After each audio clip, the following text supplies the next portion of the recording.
is up, guys? Today I'm troubleshooting Trigger by Nikolai Pedersen, possibly, that's kind of an unsolved case, and also a little bit of Retrigger by Oliver Sogard.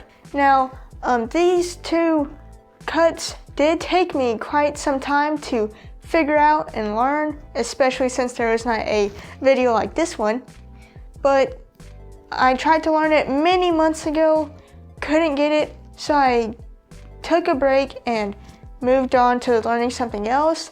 Then I came back to these moves and realized, oh wow, this is not as difficult as I thought after learning some of these details that I'm going to mention in this video. Also, besides the fact that you need some dexterous fingers, you're also going to need just a decent sized hand.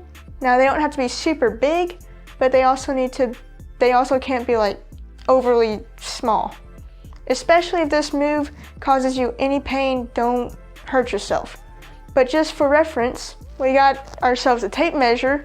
So in inches from my palm to the tip of my middle finger, that's about 6.75 inches. And the palm of my actual hand, the end of my palm to the start of my middle finger, that's about 3.75 inches.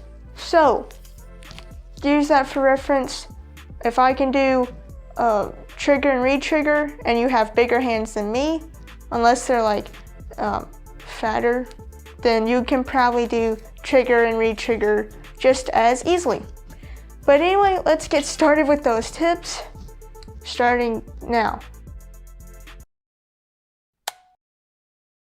Now, for either of these, it's very important to know how to do a scissor cut and a charlier cut. I do have some troubleshooting on the scissor cut for small hands as well, and I'll link the video somewhere. But anyway, to do trigger and retrigger, you need to get in this position, which is basically a modified scissor cut with your index finger and thumb gripping the long edges instead of the short edges. And there are many ways to get into that position, but the way I like to do that is to do a charlier cut, but instead of laying this top packet down square with the deck, you lay it down at an angle using your thumb to angle the packet when it lands to where it lands not square. And then you can grip it on the long edges. Now you kind of have to do some readjusting with your other fingers, but that gets you in the position. So now you're in this scissor cut like position, and you're basically going to bring this top packet over here on this side of your middle finger. Now to get to that position, what you want to do is, for starters, grip the packet more in the middle. So you see how it's lined up with these two circles my thumb and index finger are. So in the middle or even lower down, that will make it easier to clear this bottom packet, because if it's too low, it's gonna kind of get stuck because it's being blocked. So grip in the middle or closer to the bottom, and you're gonna take your thumb and pull it back like this, so the packets kind of become perpendicular like so. And while you're doing that motion, these three fingers need to make the bottom packet do this motion where it kind of pops up.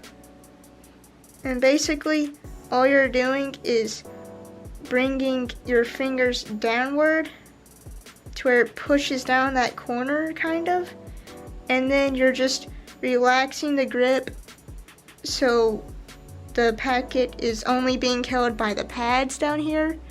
So it's not gripping tight close like that, it's relaxed and the deck is just balancing like so. So you do the scissor motion, and you can go about to where the corners meet if you have to. Then from here, you need to take your middle finger and ring finger and push that packet over closer to you. It's just kind of lined up with your thumb over here. So it's over here, and then you push. And it helps that if you can do this grip right here, then you can easily push like that.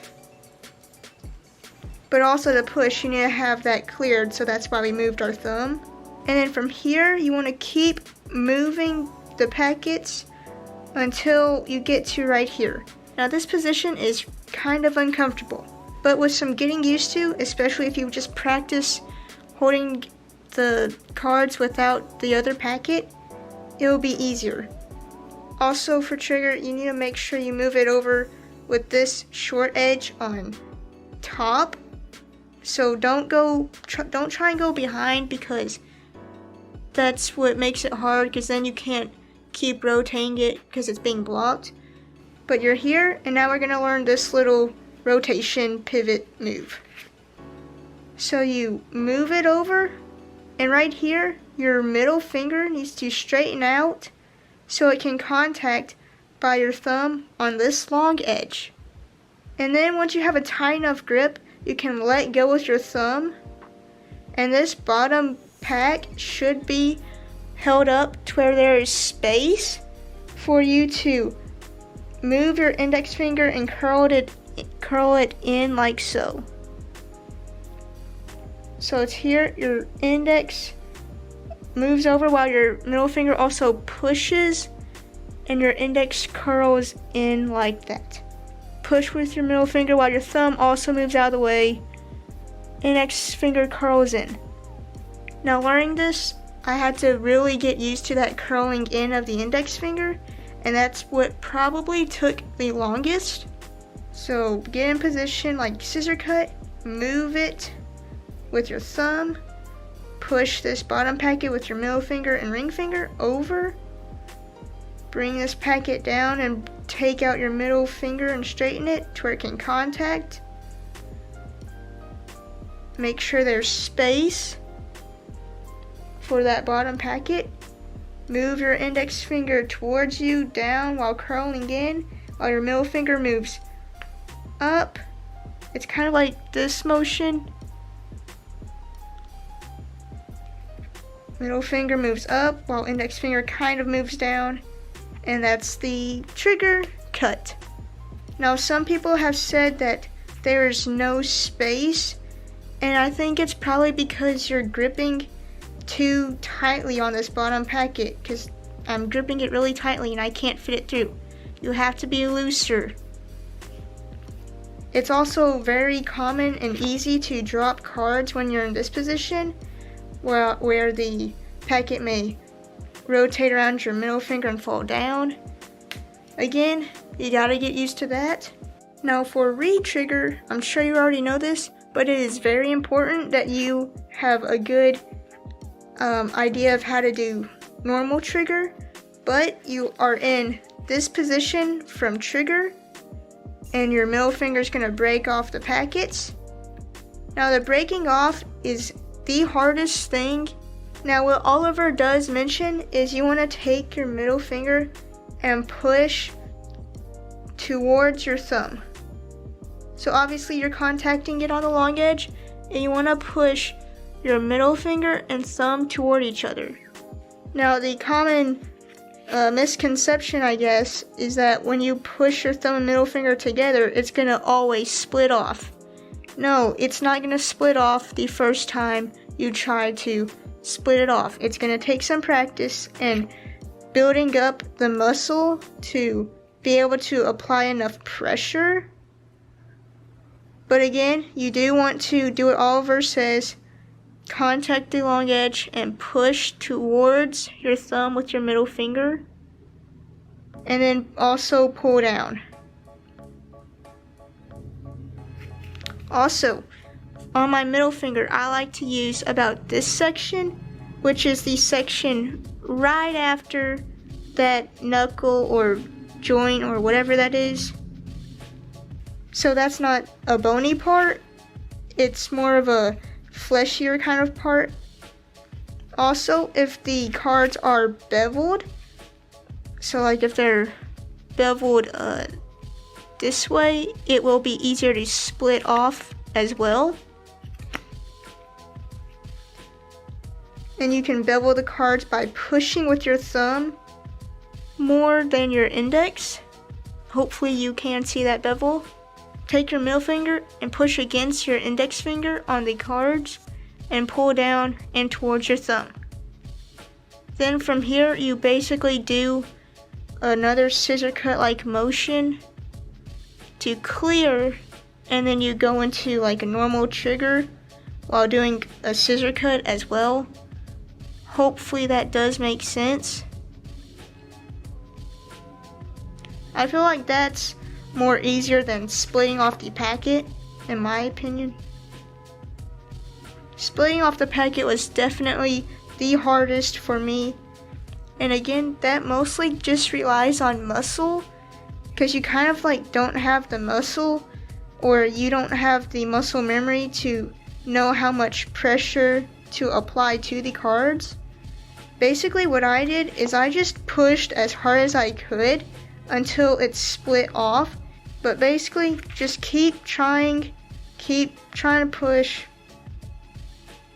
as hard as you can until you build up the muscle to know how much pressure you need to be adding. Sometimes it won't split off the way you want it to, so just if it doesn't split off after a few seconds of trying to apply pressure, just reset the move and go back to a square deck and then go back to trying again. So some things to practice individually to get used to trigger and retrigger is to practice this motion or this little grip. Something else you can practice is holding a small packet of cards and then getting into trigger position and then using your middle finger, bring it over while you rotate the packet, grip it with your middle finger, let go with your thumb, and rotate it like you would for trigger. So kind of like that, and then of course catch it with your pinky on the bottom. So that can help you get used to that swivel motion. And you can also do the same thing with practicing splitting off the packet like that. So basically practice the moves without the entire deck.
Alright guys, thank you so much for watching. Hopefully this tutorial was actually helpful and you can stop getting triggered. Sorry about that, but you can stop getting triggered by trigger and retrigger. If you still need help, be sure to leave a comment down below. And if the comments are off, I apologize, but that is YouTube's fault and I can't do anything about it. But yeah, hopefully this was helpful, and be sure to also watch the links in the description of other videos I mentioned. So like, subscribe, comment if you can. See you guys next time.